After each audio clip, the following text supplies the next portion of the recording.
Bonsoir tout le monde. La dernière fois, on s'est arrêté sur l'affaire de Sheikh el-Absi comme introduction à ce qu'on a appelé l'État islamique, puisque le point commun entre Sheikh el-Absi et le Baghdadi, c'est justement à un moment donné leur appartenance à Al-Qaïda, et qui avait un même responsable qui s'appelait Abu Mus'ab al-Zarqawi. On va développer aujourd'hui l'affaire de l'État islamique et essayer de démontrer son lien avec les régimes. C'est pas quelque chose qui est descendu du ciel et qui est devenu un prétexte médiatique pour tout le monde. L'historique va nous expliquer d'où ça vient et qu'est-ce qu'il fabrique.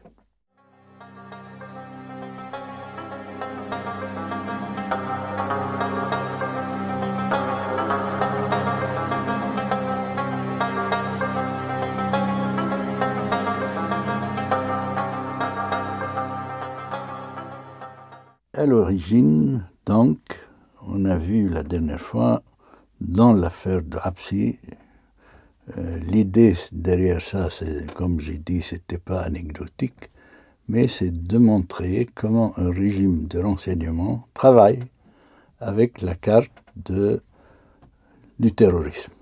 Tout le monde parle du terrorisme, mais voilà, on a vu concrètement que un type qui appartient à Al-Qaïda, aussi dangereux que Sheikh el-Absi, comme on nous l'a présenté, il est libéré de la prison du régime syrien et envoyé au Liban par le régime, avec mission de créer un conflit avec l'armée libanaise au nom de Fatah al-Islam. Donc c'est supposé être Fatah al-Islam, c'est pas une milice chiite de l'Iran, c'est supposé être sunnite.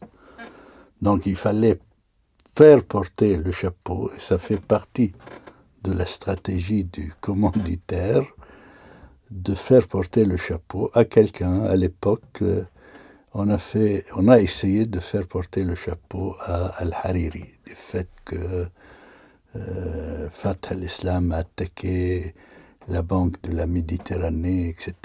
Et ça appartenait à Al-Hariri. Et ça n'a pas marché, ça tenait pas le coup, l'argumentation, puisque Al-Hariri, il a fait la démonstration à travers son itinéraire politique au Liban qu'il est hostile à tout ce qui est milice. Et n'arrêtait pas de dire à qui voulait l'entendre que lui, il est avec la légalité de l'État libanais et de l'armée libanaise. Bon. Donc, on s'approche de cette façon avec du fameux sujet qui s'appelle Daesh ou l'État islamique. Là, il faut contextualiser, remettre les choses à leur place dans le contexte historique, puisque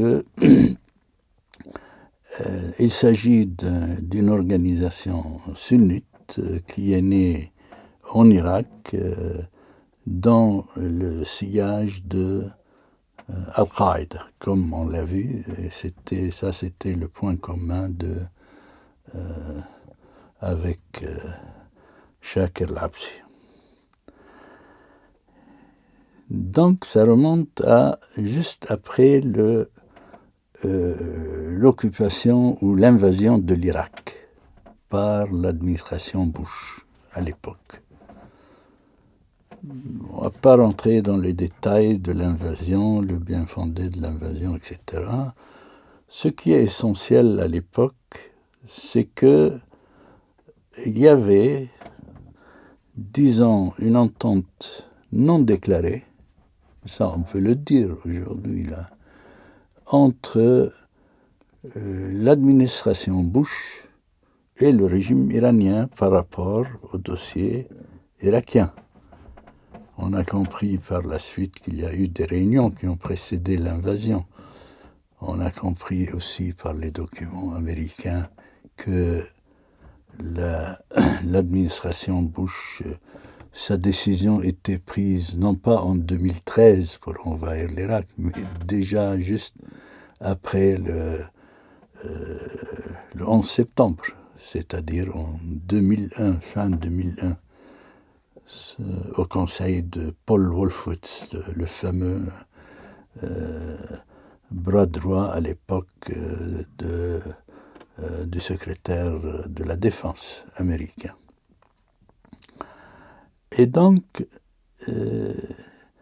il s'est créé, déjà les Iraniens en Afghanistan ont rendu des services aux Américains, c'est-à-dire dans la lutte de l'administration Bush contre les talibans en Afghanistan, à partir des réfugiés afghans qui étaient sur place en Iran et qui sont d'origine chiite, le régime iranien a encadré quelques-uns de ces gens-là en tant que milice, comme il fait actuellement en Irak. Encadrés par des officiers iraniens, ils ont formé ce qu'on appelait à l'époque l'Alliance du Nord et ont participé sous le commandement de l'armée américaine à se battre en Afghanistan contre les talibans, qui lui est une organisation sunnite. Voilà.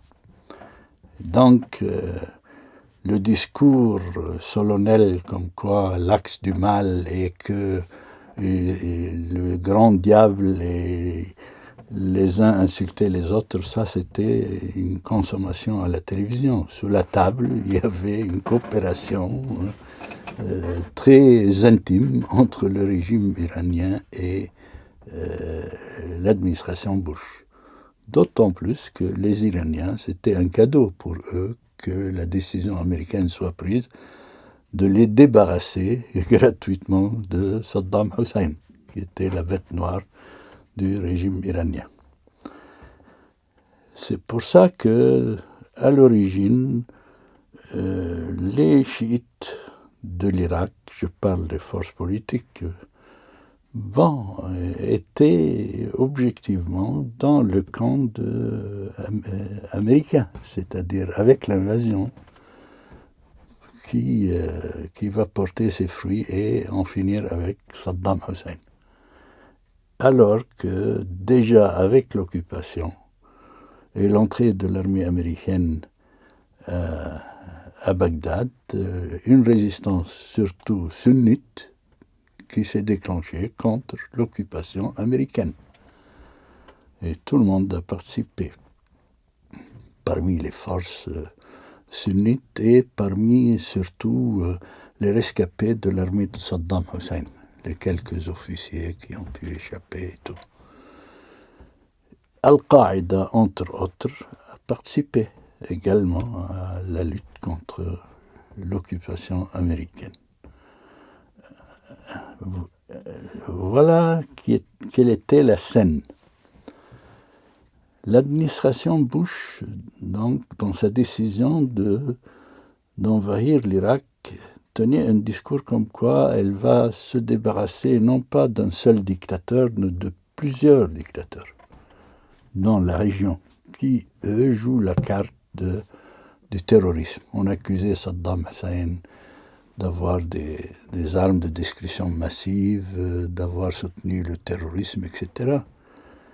Et donc, un tel discours n'était pas fait pour rassurer le régime syrien de l'époque, puisque l'armée américaine était à côté, donc rien n'empêchait à l'époque que Bush prenne la décision de rentrer à Damas, comme il est rentré à Bagdad. Et c'est là où on va voir le rôle de du régime syrien.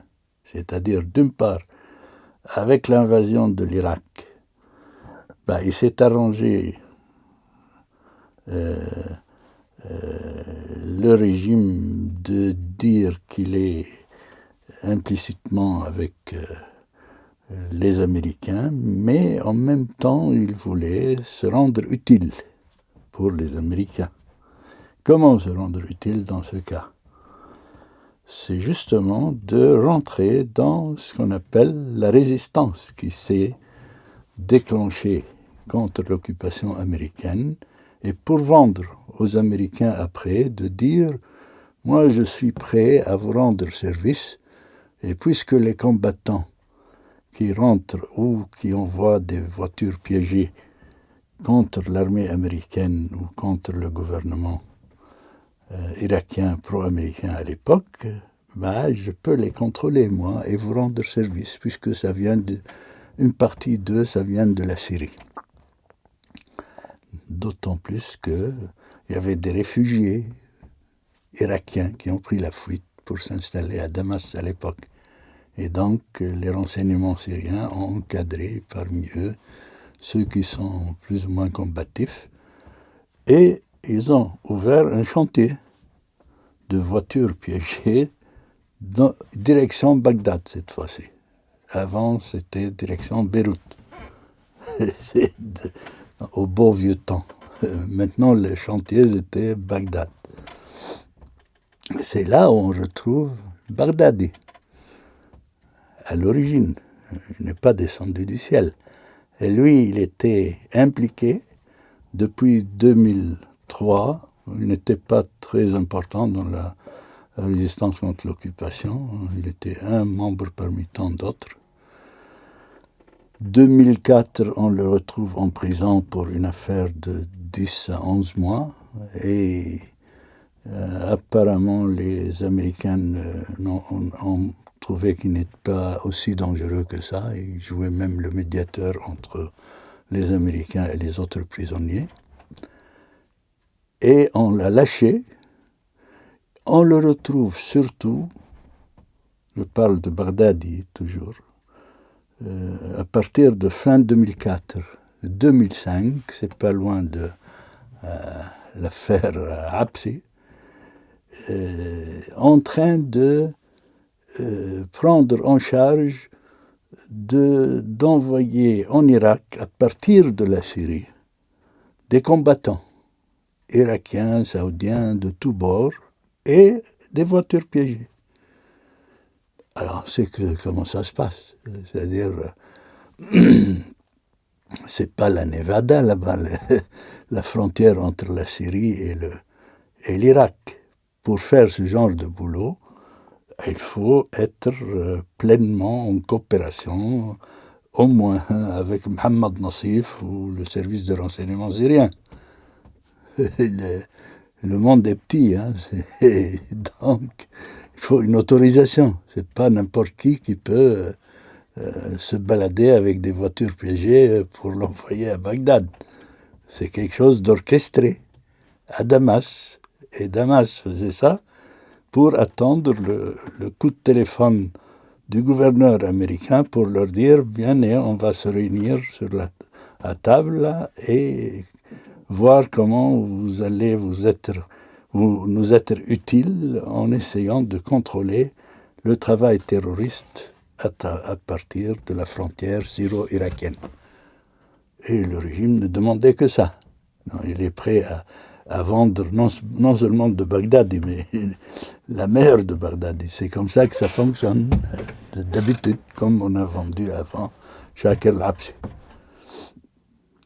Donc, voilà l'origine de la coopération intime du califat avec le régime syrien pendant une période de sa lutte contre l'occupation américaine en Irak. On va le retrouver beaucoup plus tard lorsque le printemps syrien s'est déclenché.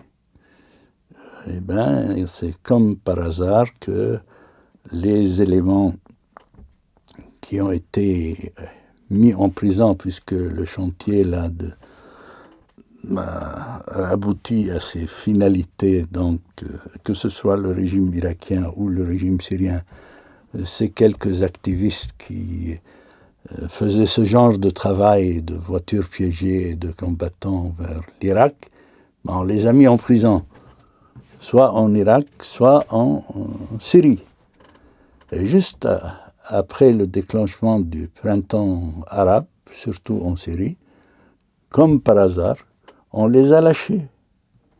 Le régime et irakien et le régime syrien ont lâché ces prisonniers qui sont dangereux, entre guillemets, et sunnites en plus, mais non pas pour faire la guerre à Bachar al-Assad, on les a lâchés pour faire la guerre à l'armée libre. À l'origine, Daesh, l'État islamique, les éléments qui sont rentrés en Syrie massivement à partir de 2012-2013, ils ont très peu fait des confrontations ou des batailles contre le régime de Assad. Il y avait une coopération plutôt. Leur bataille, c'était avec l'opposition syrienne. On voit très bien, dans ce cas, le lien entre l'État islamique et les régimes, que ce soit le régime de Malki à l'époque ou le régime de Assad. Une chose à ajouter seulement, c'est toujours dans ce genre de travail, le médiatique joue un grand rôle. C'est-à-dire, on fait une opération et on l'attribue à quelqu'un. Et ça fait partie des règles du jeu. C'est-à-dire, l'affaire n'est pas juridique d'aller chercher la preuve que la voiture qui a éclaté à Bagdad, c'était pas le régime syrien et tout, là. Et toujours, on fait porter le chapeau à quelqu'un. Je donne un exemple que les Libanais comprennent très bien. Ce genre d'exemple. À supposer, par exemple, un type qui est en prison maintenant, Michel Smeha, qui était ministre, et on l'a pris en flagrant délit avec sa voiture pleine d'explosifs dirigés vers le Liban, envoyés par le service de renseignement syrien, pour faire éclater des choses et assassiner des gens au nord du pays. À supposer qu'il avait réussi, quelle est la déclaration qu'il doit sortir à l'époque? Au nom de qui il a fait ça? Il ne va pas sortir une déclaration que c'est au nom de la communauté grecque catholique ou des catholiques de Khonchara, de son village natal. Sûrement, ça devait être Al-Qaïda ou l'État islamique. On fait porter le chapeau à quelqu'un de sunnite. C'est comme ça que ça se passe. Alors, voilà ce que je voulais démontrer à propos des liens qui existent entre l'État islamique et le régime syrien et le régime irakien. Et c'est ce qui est absent dans les médias occidentaux et la littérature qui traite du sujet. La prochaine fois, on va essayer de reprendre nos causeries à propos de la situation actuelle. Et surtout, on s'est arrêté sur le conflit que Trump essayait de créer avec l'Iran pour voir où en sont les choses. Quel est le rôle d'Israël dans cette affaire? Parce que ça a l'air de se calmer du côté américain. Les journaux israéliens parlent d'un accord qui a été conclu sous la table avec Bachar al-Assad pour garder la situation au Golan, de garantir un calme au Golan, qu'on ne se mêle pas de ces affaires. Merci.